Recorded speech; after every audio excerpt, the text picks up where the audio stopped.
recognized for 2 minutes.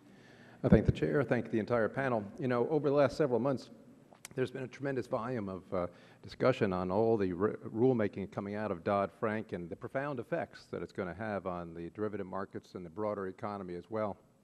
But when you look at this freight train of rulemaking that is really running down the track to a July deadline, I think not enough alarm has been raised over the potential devastating impact that this rulemaking may have on the U.S.-based derivative marketplace.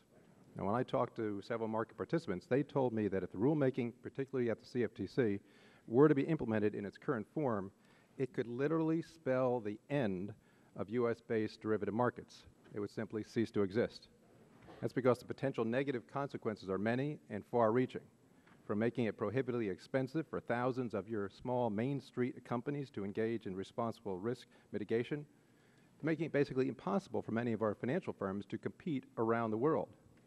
So the real-world impact, of course, will be felt in the loss of jobs, lots of jobs.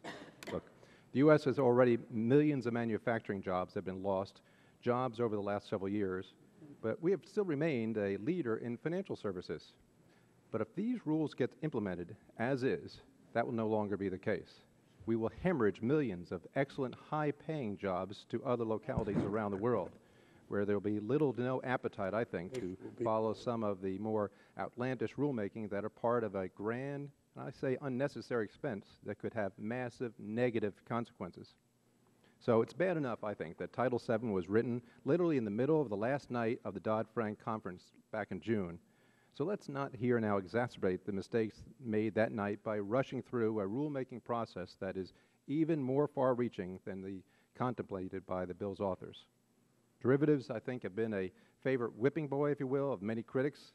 But if we continue down this road, and there's not a lot of time to change course, there's literally may not be a U.S.-based derivative market to kick around in this country anymore. I yield back.